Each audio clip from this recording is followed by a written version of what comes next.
La señora esa que me dice recording in progress me perturba fuerte. Bueno, chiques, vamos a soluciones, ¿está?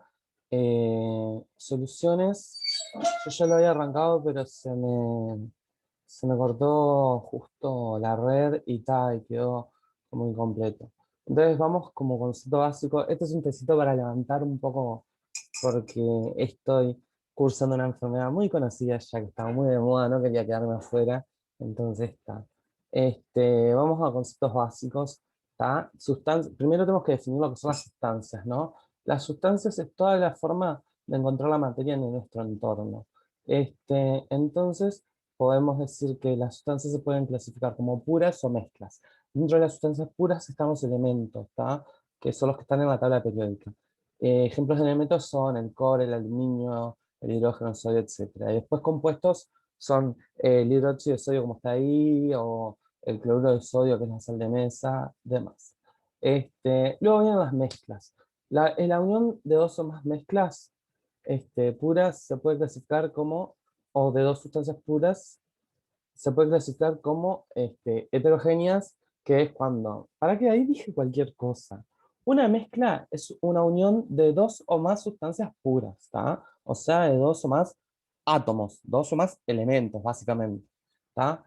Perdón, sépanme entender, todavía tengo unos puntitos de fiebre. Se pueden clasificar como heterogéneas cuando se pueden observar los componentes de la mezcla. Ahí hablamos de que es una mezcla que tiene más de una fase. Y luego se clasifica como homogénea cuando no se pueden observar los componentes de esa mezcla, ¿tá? Tenemos una sola fase. Entonces, las soluciones son mezclas homogéneas. O sea, cuando las mezclas son homogéneas, las vamos a clasificar como soluciones químicas.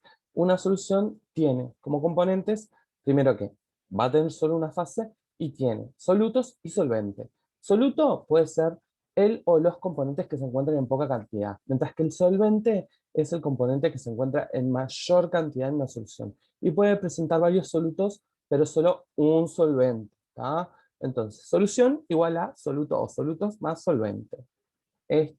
La solubilidad es una forma de expresar la cantidad de soluto que hay en una solución y se puede determinar de forma cualitativa, que es solo mediante la observación, ¿tá? Y ahí es cuando vemos si tiene una fase, dos fases. Ahí básicamente lo que vamos a ver es si es una solución o una mezcla, ¿tá? Si bien se describe en tres fases, no, ¿tá?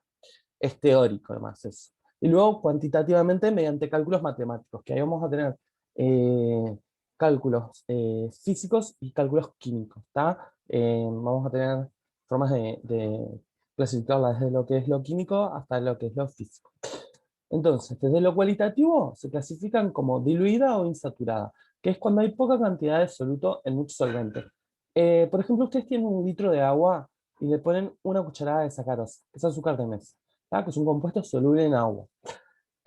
Saben que, o sea, eso, lo agitan para acelerar el proceso y va a quedar en una sola fase. Saben que si le ponen otra cucharada, va a quedar en una fase también, porque todavía tiene capacidad para disolver. Saturada es cuando la solución posee la máxima cantidad de soluto que el solvente puede diluir. ¿Tá? Ustedes le siguen echando azúcar, azúcar, azúcar, azúcar, azúcar, azúcar, azúcar, al punto entre que por más que la sacudan todo lo que quieran, siempre va a haber un precipitado o no. Es el punto antes. Es tipo una molécula antes de que pase esto. ¿Tá? Lo que significa es que todas las moléculas de solvente están ocupadas por un soluto. Y sobresaturadas cuando pasa eso, cuando ya están todas saturadas, le seguiste agregando soluto y no lo puedes diluir. Entonces ahí te quedan dos fases, ya no es una solución, es una mezcla porque es heterogénea y está en dos fases, o tres, o lo que sea. Entonces, la forma cuantitativa de calcularlos son mediante cálculos matemáticos. Tenemos las concentraciones físicas y las químicas. En las físicas lo que vamos a hacer es relacionar la masa y los volúmenes. ¿Está? Cuando usamos las masas vamos a usar gramos, cuando usamos los volúmenes vamos a usar mililitros. Cuando tenemos al el numerador siempre va a ser el del soluto y el denominador siempre va a ser de la solución. Y como son porcentajes, siempre vamos a multiplicarlo entre 100. Esto como concepto general grande, que ahora lo vamos a ver, pero para que se entienda y para que teniendo esto en cuenta, no hay forma de equivocarse, ¿está?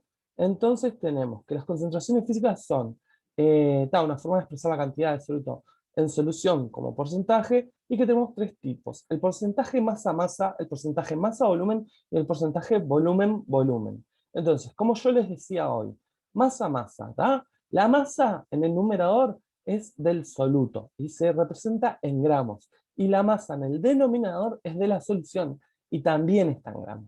Todo lo que sea numerador va a ser soluto, todo lo que sea denominador va a ser solución. ¿Tá? Ahí eso por 100, porque es un porcentaje. Después, la porcentaje masa-volumen va a ser la masa del soluto en gramos dividido el volumen de la solución en mililitros por 100. Y luego vamos a tener el volumen del soluto en mililitros dividido el volumen de la solución en mililitros por 100. ¿Tá? Tenemos factores que alteran la solubilidad de las distintas soluciones, que son la naturaleza química, la temperatura y la presión. Acá de la naturaleza química, a mí lo que más me importa, o sea, hay dos grandes cosas, que son los enlaces que se dan entre los diferentes soluto-soluto, solvente-solvente y soluto-solvente.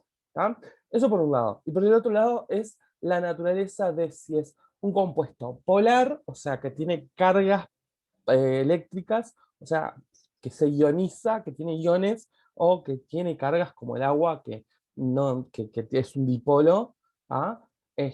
O si es apolar. ¿Tá? Luego la temperatura y luego la presión, que eso lo vamos a ver en cada caso. Eh, Vamos a ver, en cuanto a la naturaleza química, se dice que cuando una sustancia se disuelve en otra, las partículas del soluto se dispersan y ocupan en posiciones que estaban ocupadas por moléculas del disolvente. Y la facilidad de este proceso depende de la fuerza relativa de tres interacciones. La fuerza de disolvente-disolvente. Si el disolvente es el agua, serían los puentes de hidrógeno. La interacción soluto-soluto, si es una sal, es la unión iónica que los une. Y después la interacción disolvente-soluto, que sería lo que nos daría la solución. ¿Ah? Entonces, a ver, como para que ustedes se lo imaginen en su cabeza, esta relación disolvente-disolvente se tiene que resolver, este soluto también, para formar el disolvente-soluto.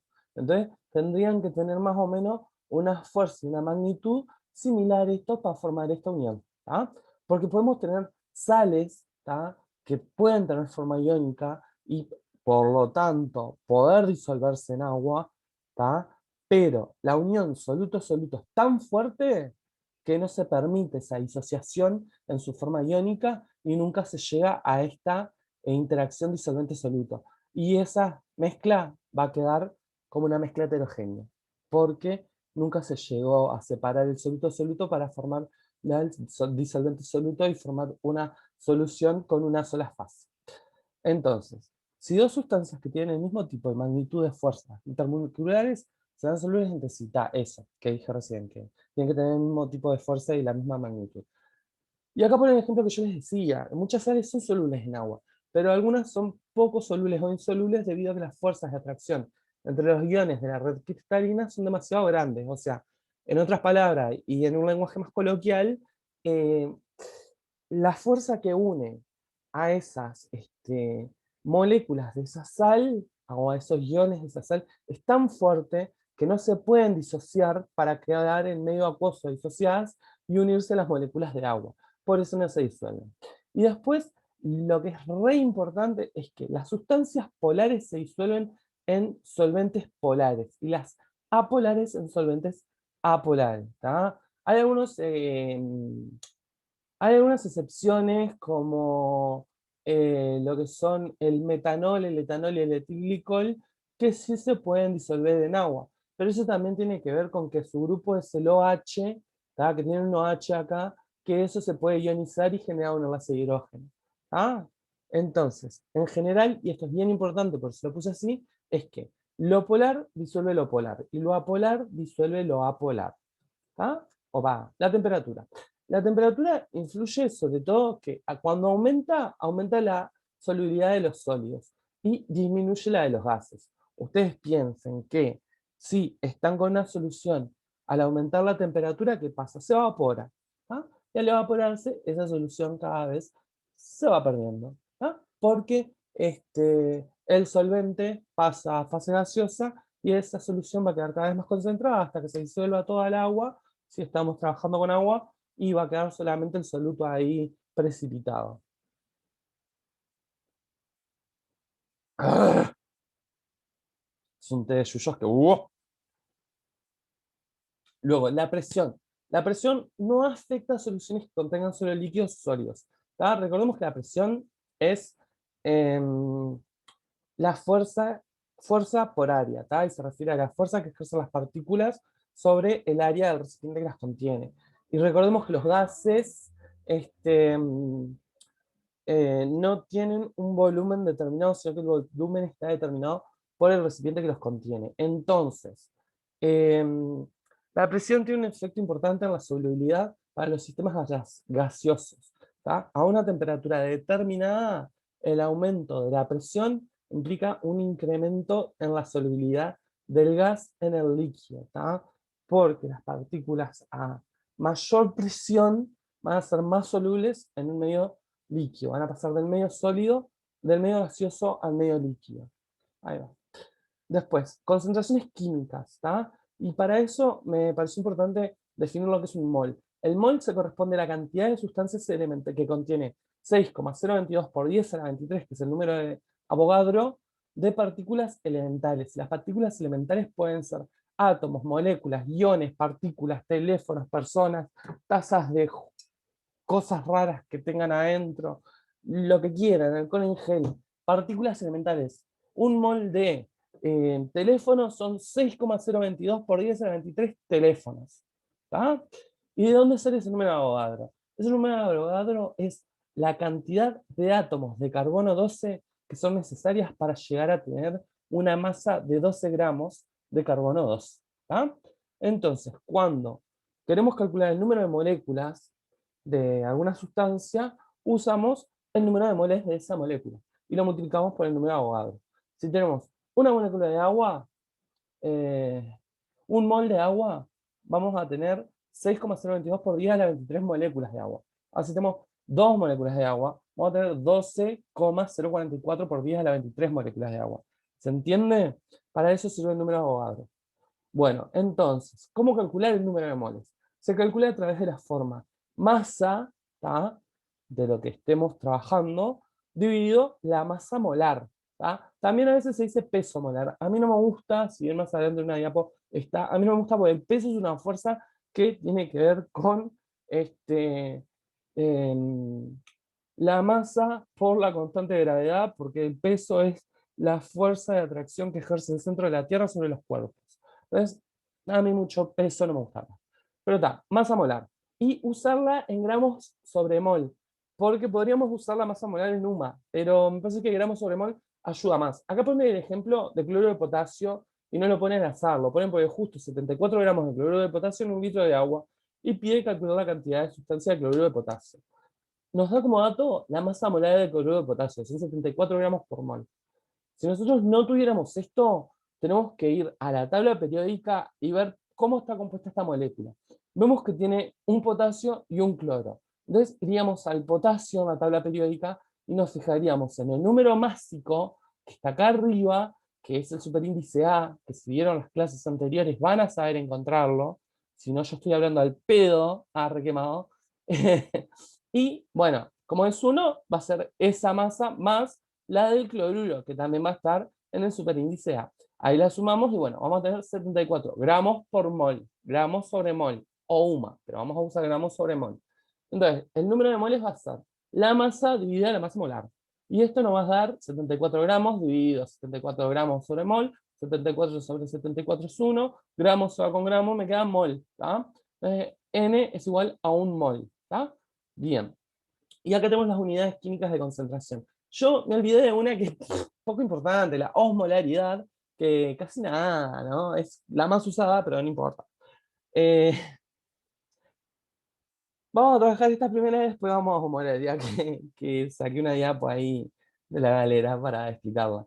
La molaridad, ¿tá? Que nos relaciona el número de moles con el volumen de la solución, la molaridad que nos relaciona el número de moles con la masa de la solución, las partes por millón y la fracción molar, que mucho no me importan, digamos, y la osmolaridad, que tiene que ver con el número de partículas osmóticamente activas y relaciona la molaridad con eso. Ósmosis como concepto, perdón, me voy a tomar un trago de reflujar recién porque sigo con esto de que me sube y me baja. La ósmosis es el movimiento de agua, ¿tá? Y es en función de un gradiente de concentración. La osmolaridad es un gradiente de concentración de partículas osmóticamente activas, ¿tá? Tiene una carga, ¿tá? Que no es lo mismo que los movimientos de agua en función de gradiente de cualquier otra molécula. Pero ese es otro tema. No vamos a confundir. Molaridad. Indica el número de moles de soluto que se encuentran disueltos en un litro de solución. Entonces lo expresamos con la letra M mayúscula y la ecuación es número de moles dividido volumen del soluto dividido volumen de la solución. ¿Tá? Acá hallé de vuelta, les puse de vuelta el ejemplo de cómo hallar el número de moles. Masa dividido, y acá dice, puse peso molar, pero en realidad me gusta más masa molar. Lo puse porque en alguna bibliografía está así, capaz que lo encuentra, los confunde. No. Chicas, chiques, chicos, es masa molar. Está. Vamos a empezar a usar la ciencia como corresponde que usemos la ciencia. Bien. ¿Ah? Entonces, la molaridad se refiere a la cantidad de moles de solutos sobre los kilogramos de solvente.